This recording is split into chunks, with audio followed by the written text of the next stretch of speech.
السلام علیکم ورحمۃ اللہ وبرکاتہ۔ امید کرتا ہوں تمام احباب خیر و عافیت سے ہوں گے۔ الحمدللہ کل ہم نے تختی نمبر 10 تک کیا ہے اپنا سبق پڑھا تھا۔ آج انشاءاللہ تختی نمبر 11 کو کیا ہے پڑھیں گے۔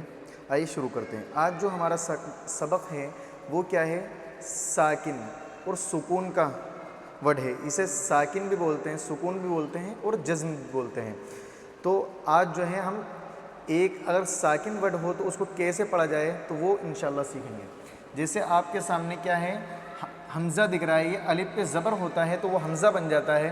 حمزہ زبر آ کی آواز آپ نے ابھی تک کیا پڑھی تھی، آ۔ اب اس کے بعد اگر ساکن ورڈ ہو تو اسے کس طریقے سے پڑھیں تو سنیے۔ حمزہ با زبر اب، حمزہ با زبر اب، آواز کیا ہوگی، اب اب۔ حمزہ با زیر اب، آواز کیا ہوگی، اب۔ یہ دیکھیے آواز ہوگی اب۔ اگر یہاں پہ پیش ہے حمزہ با پیش اب، آواز کیا ہوگی، اب۔ جو پہلی حرکت ہوتی ہے اگر زبر ہے تو آواز زبر کے حساب سے ہوگی، اگر زیر ہے تو زیر کے حساب سے، پیش ہے تو پیش کے حساب سے۔ آپ ساکن ورڈ کو نہیں دیکھیں گے بلکہ جو ساکن ورڈ کو جس میں جوڑا جا رہا ہے تو اس کو دیکھیں گے۔ اگر جیسے حمزہ پہ زبر ہے تو اب ہوئی آواز، کیونکہ اوپر سے آئے گی، ہم زبر کی آواز کیا ہے اوپر سے آتی ہے، اور زیر کی آواز نیچے ہوتی ہے، اور پیش کی آواز سامنے ہوتی ہے، ٹھیک ہے۔ اب اس کی آواز کیا ہوگی، حمزہ با زبر اب، آواز اب اب اب، ٹھیک ہے۔ آگے چلیے، جیم با زبر جب، آواز جب۔ جیم با زیر جب، آواز جب۔ جیم با پیش جب کی آواز جب، ٹھیک ہے، جب جب جب، ٹھیک ہے۔ آئیے اب ان کو ورڈ کو ملا کر پڑھنے کی پریکٹس کرتے ہیں۔ یہاں پہ آپ دیکھ رہے ہیں دو نقطے نیچے ہیں، کیا دو نقطے نیچے ہیں، یا جیم زبر یج، یا جیم زبر یج، آواز کیا ہوگی، یج۔ یا جیم زبر یج، آواز کیا ہوگی، یج۔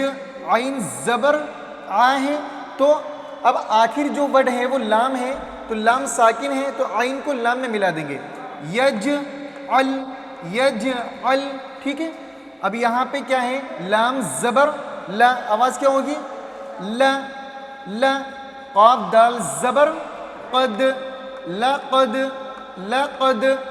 قاف پہ زبر ہے، دال ساکن ہے تو اس لیے قاف کو دال میں ملا دیں گے۔ جس طریقے سے یہاں پہ یا پہ زبر تھا اور جیم ساکن تھا تو یا کو جیم میں ملایا، یا جیم زبر یج، آواز کیا ہوئی تھی، یج۔ عین لام زبر ال، یج ال، ٹھیک ہے۔ یہاں پہ لام پہ زبر تھا تو آواز کیا بنی، لا۔ قاف دال زبر قد، لقد لقد۔ اسی طریقے سے یہاں پہ خا زبر خا، آواز کیا ہوگی، خا۔ لام قاف زبر لق، خلق خالق نہیں کہیں گے کیونکہ حرکت کی آواز کبھی بھی کھینچ کر نہیں پڑی جاتی، ٹھیک ہے۔ خلق خلق۔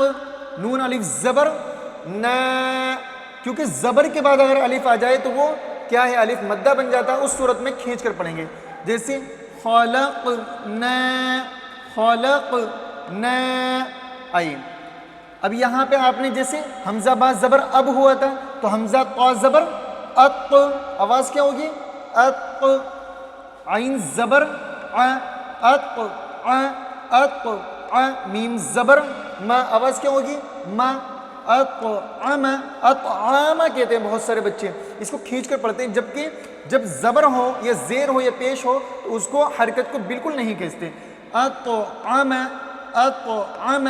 اب چوتھا ورڈ کیا ہے، نون الف زبر نا، آواز کیا ہوگی، نا۔ اطعمنا اطعمنا، ٹھیک ہے۔ آئیے اس سے نیچے چلتے ہیں۔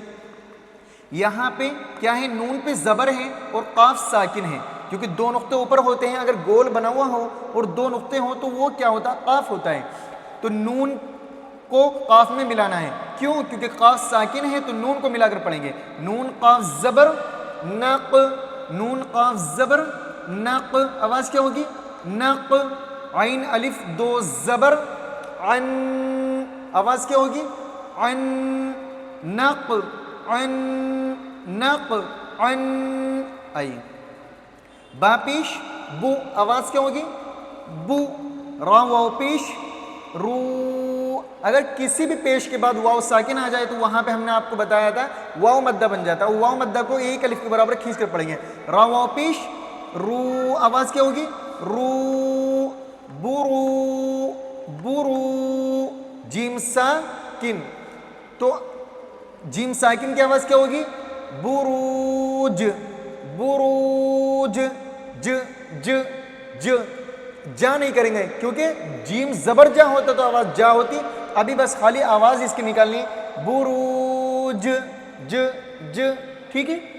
اسی طریقے سے یہاں پہ کیا ہے؟ یہ میم. میم پہ حرکت ہے پیش کی, تو آواز کیا ہوگی؟ مو مو. حیا زیر حی محی محی. طا ساکن محیط محیط محیط. طا نہیں کریں گے, محیط طا نہیں کہیں گے کیونکہ ساکن ہے تو بس صرف آواز بنے گی, نکلے گی اس کی. جیسے جو تھا نا, تو اسی طریقے سے محیط. آگے دیکھیے حمزہ حاضر ای. حمزہ حاضر شروع حلق سے پڑھیں گے. اسے چھوٹا ہا ہے تو اس کی آواز کیا ہے؟ شروع حلق سے نکلے گی. حمزہ حاضر ای, آواز کیا ہوگی؟ ای. دال زیر دی, دی نہیں کہیں گے, دی ای دی ای دی. نون الف زبر نا, آواز کیا ہوگی؟ نا. ای دینا ای دینا. آئیے ایک بار شروع سے کیا ہے ریوائز کر لیتے ہیں. اب اب اب جب جب جب. اسے یج ال یج ال. لقد خلقنا, الف ہے تو اس لیے تھوڑا سا کھینچیں گے آخر میں. خلقنا اطعمنا. میم پہ بھی زبر تھا, عین پہ بھی زبر تھا, اسے بالکل نہیں کھینچا ہم نے. نون پہ الف ہے تو اس لیے زبر کے بعد الف آیا تو کھینچیں گے. اطعمنا. ٹھیک ہے. آئیے نقعا بروج. اس پہ کھینچے گا, کیوں؟ کیونکہ واو مدہ بنا. بروج یہ کھینچے گا کیونکہ حیا زیر حی ہے تو یا مدہ بنا یہاں پہ. محیط اہدنا, یہ الف مدہ یہاں پہ بنا. نون الف زبر نا, تو یہ بھی کھینچے گا. اہدنا. ٹھیک ہے. تو یہاں پہ آج ہمارا سبق مکمل ہوا. انشاءاللہ کیا ہے کل تختی نمبر 12 کو پڑھیں گے. آپ آخر تک روزانہ ویڈیو دیکھا کریں. انشاءاللہ آپ کو کیا ہے 1 سے 1.5 مہینے کے اندر اندر انشاءاللہ قرآن کی آوازیں آپ خود نکالنا شروع کر دیں گے, اور خود انشاءاللہ کسی کے محتاجی نہیں رہے گی, آپ خود پڑھنا شروع کر دیں گے. انشاءاللہ آگے پورا قرآن آپ کو اسی کے ذریعے, ہم ویڈیو کے ذریعے پورا قرآن پڑھائیں گے انشاءاللہ. اگر سبسکرائبر ہمارے 500 سے اوپر ہو جاتے ہیں تو انشاءاللہ ہمیں لائیو آنے کا موقع بھی ملے گا. تو آپ جلد سے جلد کیا ہے ان ویڈیو کو شیئر کر کے سبسکرائب کروائیں تاکہ ہمیں لائیو آنے کا موقع ملے. السلام علیکم ورحمۃ اللہ وبرکاتہ.